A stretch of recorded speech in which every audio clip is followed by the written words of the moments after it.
From the nation's capital, Eye on Washington with Marilee Joyce. A weekly discussion about the federal issues most important to Nevada. And now, from Washington, D.C., here's Marilee Joyce. And good day to you. I'm Marilee Joyce, and this is Eye on Washington, the only statewide Nevada news program produced in Washington, D.C. Every week, Eye on Washington takes you straight to Capitol Hill for a discussion with Nevada's delegation and other leaders about the federal matters that matter to you. Today's topic, defending those who cannot defend themselves. What's being done in Nevada and in Washington, D.C. to prevent child abuse. My guest today is Ms. Teresa Huizar, the Executive Director of the Washington, D.C.-based National Children's Alliance. Thanks so much for being here today. Thanks for having me. Appreciate it. Well, in 2014, there were some 3,500 substantiated cases of child abuse and neglect under investigation in the state of Nevada. And today on Eye on Washington, we're going to tell you the reality of the horror of this crime against children across the state. We'll tell you actual stories right out of recent Nevada news stories. And we'll learn how you can spot the signs of possible abuse and how you can help children in need. Now, the statistics I mentioned are from Prevent Child Abuse Nevada, which also tells us in 2013, Nevada had 11 child fatalities at a rate of 1.6 deaths for every 100,000 children. In 2013 as well, there were 540 substantiated cases of child sexual maltreatment in Nevada. Clark County had a slightly higher rate of substantiated cases in 2013, with 31% of total closed investigations being substantiated. And during that year, Nevada saw more than 14,000 reports and investigations in Clark County, nearly 6,000 in Washoe County, almost 3,500 in the state's rural counties. So, Ms. Huizar, first of all, welcome to Eye on Washington. I want to start off with this. When law enforcement in Nevada, in any place, when they suspect, in other words, no arrest has been made yet, when they suspect child abuse or mistreatment, when can they act? Well, I think it's important to know how these cases come in. So generally, they're acting on the basis of a phone call that's come in from a concerned parent or grandmother or neighbor or teacher or counselor or physician, someone who's concerned about this child.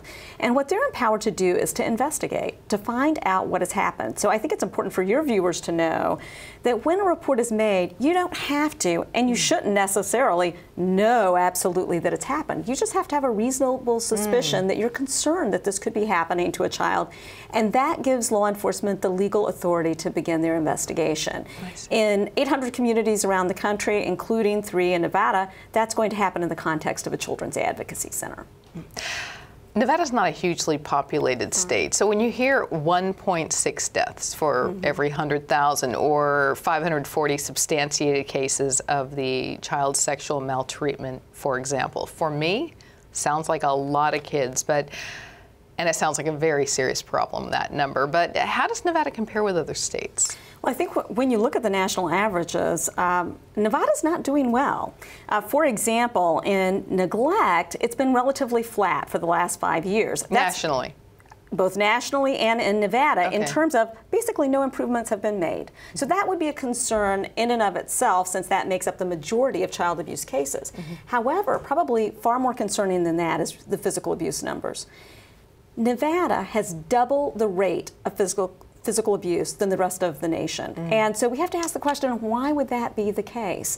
When you look at sexual abuse, you know, those are concerning numbers. I mean, every one of those children, there's the trauma and suffering that goes along with that. So I think when we look at these numbers, there's the absolute number, and then there's also how that compares nationally and what can be done about it in your state to make sure that this isn't a growing problem, which it appears to be. You know, we're going to talk specifically about your organization and its work a little later in the show, but for now, how do you work with state-based groups like, for instance, Prevent Child Abuse Nevada and others? Sure. Well, we have lots of stakeholders that are very important to us, especially on the prevention end. Children's advocacy centers have a very distinct role in intervention, but they have become more and more active in prevention with partners like Prevent Child Abuse Nevada. And at the national level, we're partners with Prevent Child Abuse America because we'd like to all work ourselves out of a job.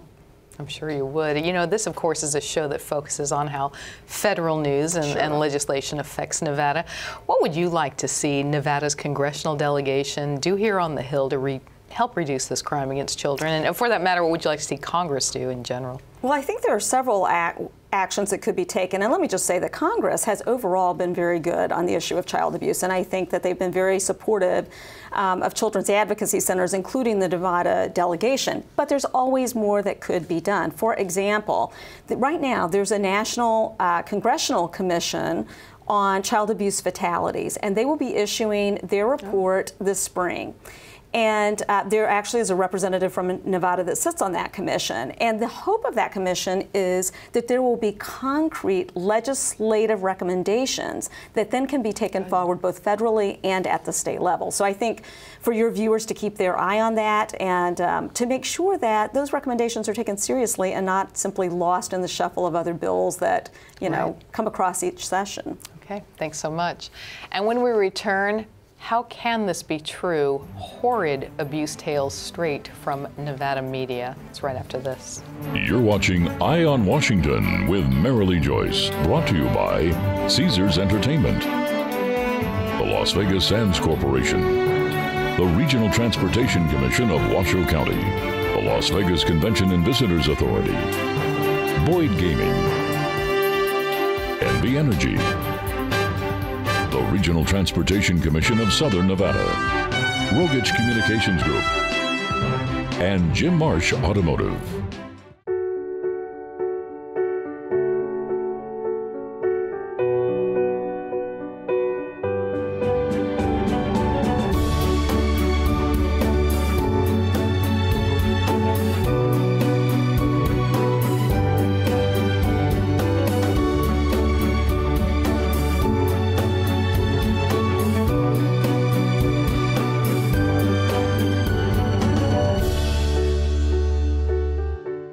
Want more federal news that affects Nevada, its businesses, and its residents?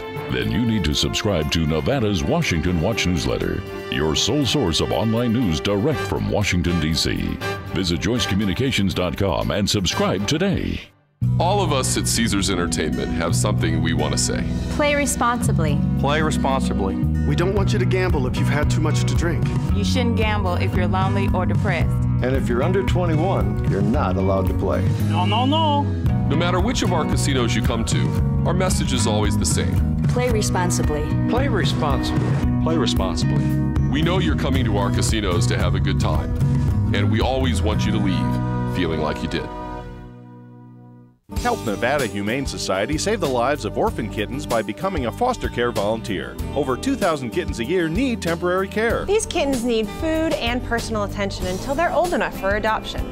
Foster care is fun, rewarding, and truly saves lives. I love fostering.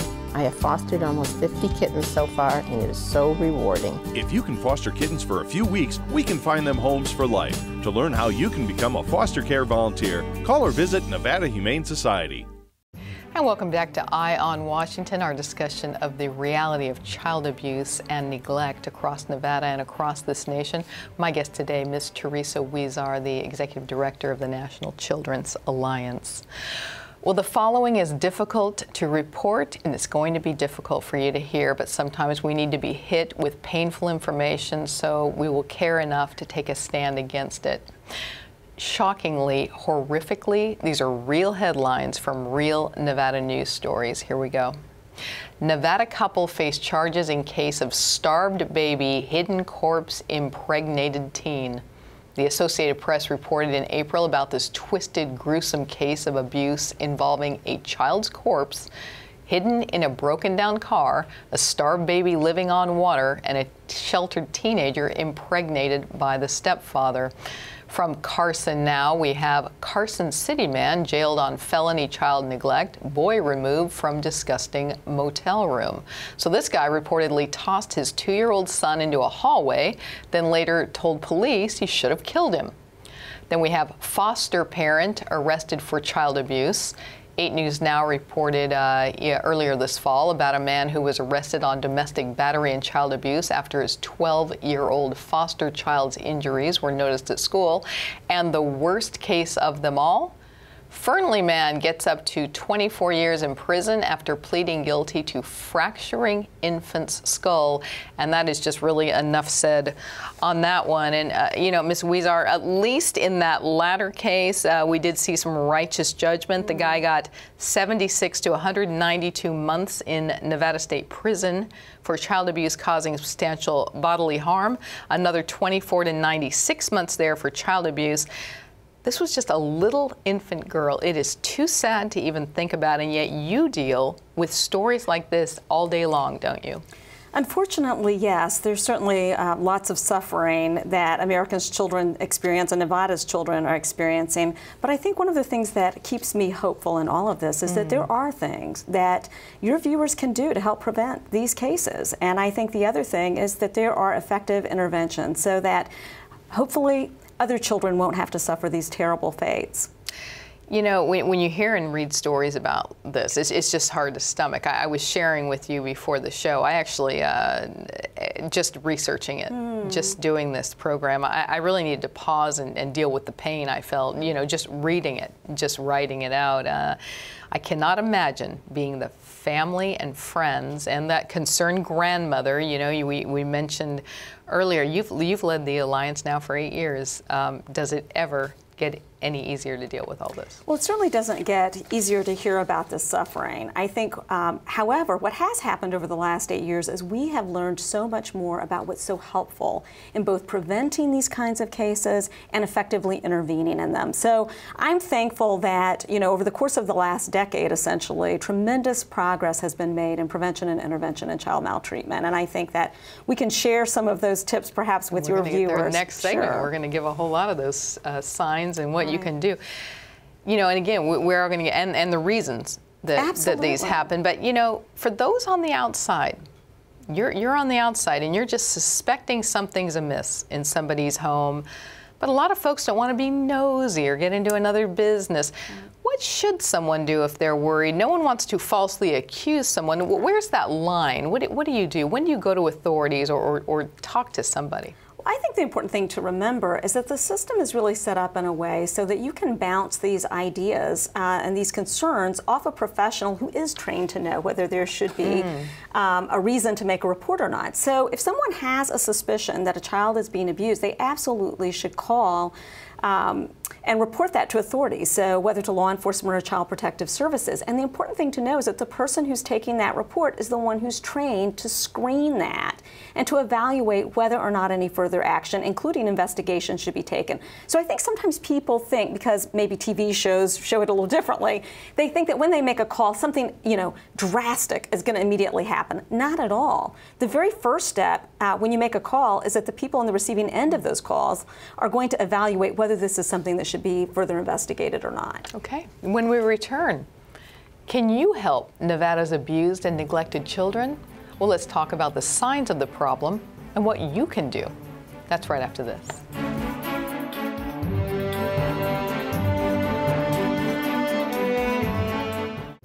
Nevada's direct link to Capitol Hill.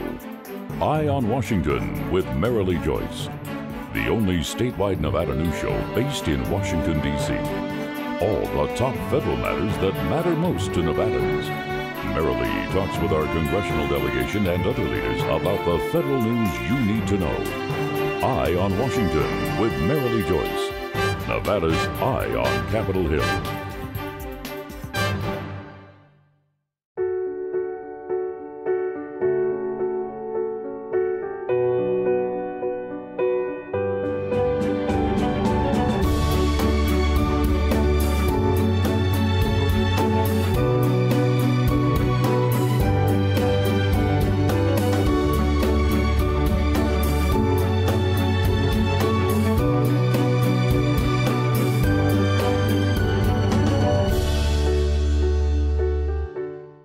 I was the first woman ever to deploy on a Strategic Air Command deployment. You didn't just serve your country. I lobbied for women to be on board submarines. You paved the way for others. I joined the Army because I wanted a challenge. And the challenges you face now? Your VA delivers a variety of benefits. Learn more, including how to apply online using e-benefits. No matter what time it is, you've earned them. Apply today. All of us at Caesars Entertainment have something we want to say. Play responsibly. Play responsibly. We don't want you to gamble if you've had too much to drink. You shouldn't gamble if you're lonely or depressed. And if you're under 21, you're not allowed to play. No, no, no. No matter which of our casinos you come to, our message is always the same. Play responsibly. Play responsibly. Play responsibly. We know you're coming to our casinos to have a good time, and we always want you to leave feeling like you did. I'm a teacher. Let me tell you what I make. I make learning a privilege, not a chore, and frustration a tool, not an obstacle. I make working hard seem easy and giving up impossible. I make an old subject feel like a fresh thought and unconventional methods common. I'm a teacher. I make more. Oh, hey, bud. Where are you headed? Just gonna hang out. With Gary and Todd? Yeah. I've been meaning to ask you, is there any drinking going on in this crowd? No. If any of your buddies ever pressure you to take a drink, just tell them you promised your dad you wouldn't. I'd do anything to keep you safe. Okay, I will. I hope this is working. I promise. Love you too, Dad. They really do hear you. For tips on what to say, visit underagedrinking.samhsa.gov. And welcome back to Eye on Washington, our discussion of efforts to prevent child abuse and neglect in Nevada and nationally. We've been visiting with Teresa Huizar, the Executive Director of the National Children's Alliance. So we know the stats and the grim reality rip right from Nevada headlines, and that's recent headlines at that. But why? Why would a person do this to a little child? Well, according to Prevent Child Abuse Nevada, abuse and child neglect can occur in families where there's a great deal of stress. That stress can result from a family history of violence, drug or alcohol abuse, poverty, and chronic health problems. Also at risk, families that do not have nearby friends, relatives, or other social support. So, Ms. Huizar, PCA Nevada says it's important to remember that abuse and neglect occurs across all income levels and all racial and ethnic backgrounds. So knowing that, it's these other signs within those groups, I guess, that are some of the signs, correct? Well, those and others. I think that one of the things that you have to think about is what type of abuse is it? So with neglect, you know, if you have a child who you haven't seen outside almost ever, then there has to be a question of why is it that you're not seeing normal comings and goings from the home, like to school or other things? I mean, think about all those sad cases you hear about where the neighbor says, oh, I didn't see the child for 9 months, and it turns out they were buried in the backyard or something. I mean, why aren't we asking a question about why that would be the case?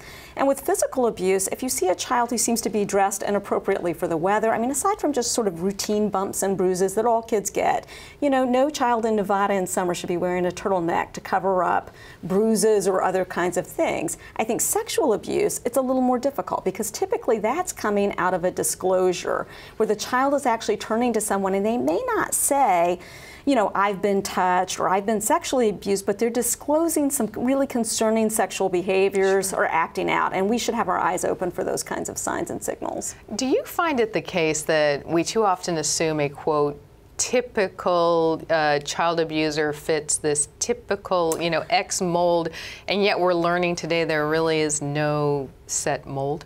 I think the thing that we don't want to think about is that this can happen in our own families and with our own colleagues and our own friends. And the truth of the matter is, and in particular with sexual abuse, it can happen in any family and often does. And so that dispelling of the myth that it's the scary stranger in the park or you know, it's some stranger who's going to lure kids off the street, we should be more worried about those people in our lives on a regular basis and helping kids be able to know, you know, how to identify grooming behaviors, helping understand our own job as adults and protecting them and not putting them in difficult situations too. You know, I mentioned some of the signs that we see in the adults in the family, the history of violence, substance abuse, poverty, you know, the family is poor and stressed and chronic health problems. And what signs do we see in the kids? Well, I think it's some of these things that how about like a child is in your classroom and that this child's getting terribly abused at home. What is a teacher going to notice? What are other adults or even other children going to notice? It's so interesting you asked that question. It's an excellent one, because one of the things that we know is that many kids are overdiagnosed as ADHD when really what you're seeing are trauma symptoms. So you have the child in the classroom that can't focus at all or pay attention at all. They seem hypervigilant. You know, you reach out to touch them, they're flinching. They're reacting or re-experiencing the abuse because they're triggered by something that happens in the classroom. I think we have to think in our own mind that it may not just be misbehavior that's being observed or experienced, but this may be trauma, and we should ask more questions about that, because if you're a child who knows that when you get home at 4 o'clock, you're going to be sexually abused like you are every other day, you're not going to be able to focus on your math lesson. So that's why and where it's occurring. What does a Nevadan do who's watching or listening us today if they suspect child abuse or neglect? Well, you absolutely have to report it.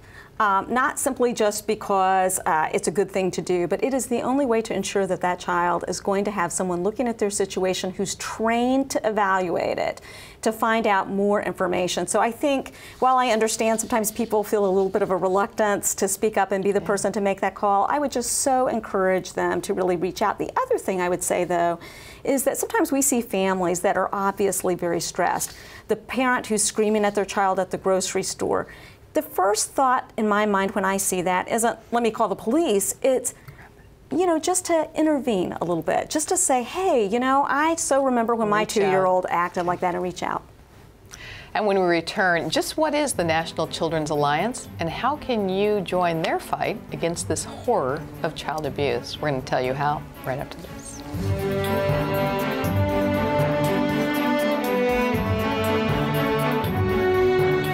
All of us at Caesars Entertainment have something we want to say. Play responsibly. Play responsibly. We don't want you to gamble if you've had too much to drink. You shouldn't gamble if you're lonely or depressed. And if you're under 21, you're not allowed to play. No, no, no. No matter which of our casinos you come to, our message is always the same. Play responsibly. Play responsibly. Play responsibly. We know you're coming to our casinos to have a good time, and we always want you to leave feeling like you did.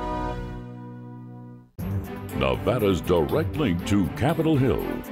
Eye on Washington with Marilee Joyce. The only statewide Nevada news show based in Washington, D.C. All the top federal matters that matter most to Nevadans. Marilee talks with our congressional delegation and other leaders about the federal news you need to know. Eye on Washington with Marilee Joyce. Nevada's Eye on Capitol Hill.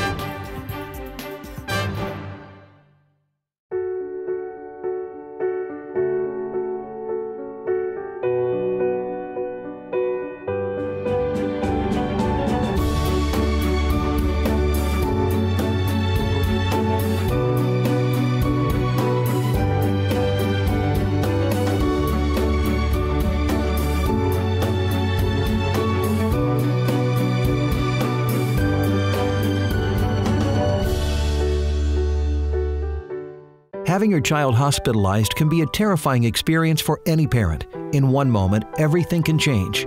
Here at the Reno Ronald McDonald House, we can help. We keep families together when it matters the most by providing a home away from home for families with children in the hospital. Parents who stay at the Ronald McDonald House have more time with their children during the healing process. Please contact us today for more information and to see how you can help. Donate online at rmhc-reno.org. Want more federal news that affects Nevada, its businesses, and its residents? Then you need to subscribe to Nevada's Washington Watch newsletter, your sole source of online news direct from Washington, D.C. Visit joycecommunications.com and subscribe today. And we are back with the closing segment of our Eye on Washington show. We've had as our very special guest today, Ms. Teresa Huizar, the Executive Director of the National Children's Alliance. So just what is the National Children's Alliance, and what is its model system for saving children from abuse and seeking justice against those who dare to harm them? Well, the National Children's Alliance is the Washington-based national association and accrediting body for this nation's children's advocacy centers. Since its formation in 1988, it's been the voice for abused children. It works directly with the centers, helping them to unite law enforcement, child protection, prosecution, mental health, medical and victim advocacy professionals who work together to investigate abuse, help children heal from abuse, and hold those offenders accountable. So, you know, I want to say that you have these centers. There's 777 such centers nationwide, but in Nevada, there's only 3 serving the entire state. So to me, with how big the problem is there, much more than the national average, it sounds like we've got some real need for some more centers. And, you know, at least in every major area, if not all the rural areas as well, and in every one of Nevada's 17 counties. You know, really, there is so much growth and development that still is to be done in Nevada. You know, I give tremendous credit to those that exist in Reno and Las Vegas and in Pahrump, really working, in the case of Las Vegas, for a very long time with very limited. That was the first. That was the first one, and they've done a great job for a long time with limited resources. But you know, the challenges remain; those aren't enough. And there is a developing center in early stages in Elko, so we're glad to see that. Great. But when you compare it to other states, it is behind, and especially when you think about the tremendous land mass and the need to make sure that every child who needs one in Nevada needs access to that. So. You know, I mentioned your model. You know, you're putting the child abuse victims together with law enforcement, protective services, et cetera, you know, mental, medical health, and more. But please take us through a typical scenario. In other words, from suspected abuse to locking up the offender. In other words, how does it all come together with these many players involved? Well, it's a little bit like being an air traffic controller. That's sort of the job of the CAC, to coordinate all of that activity. And so when a report comes in, a child is going to be interviewed at the Children's Advocacy Center. They're going to get their medical exam at the Children's Advocacy Center. They're going to receive mental health treatment there. And also a decision is going to be made about how to pursue the case criminally. So that team's going to be working together to see what can be done, whether the offender accepts a plea agreement or whether they wind up convicted.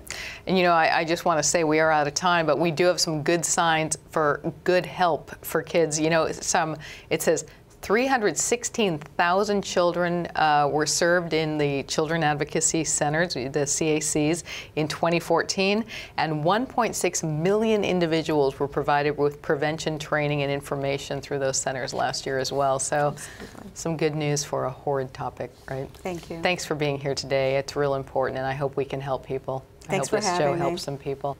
And if you want to contact the Alliance or just learn more about what they're doing to help rescue children being hurt and neglected, be sure to visit their website. That's nationalchildren'salliance.org, nationalchildren'salliance.org. And that is it for this week's Eye on Washington. Be sure to join us next time as we discuss more important federal matters and their impact on you in Nevada. You can visit Joyce Communications or our Facebook page for more of the very latest from the Hill that impacts your life. You can follow me on Twitter and watch any previous Eye on Washington shows you may have missed on our YouTube page. And that is it for today's show. Thanks for joining us. I'm Marilee Joyce in Washington, D.C. Have a good day today.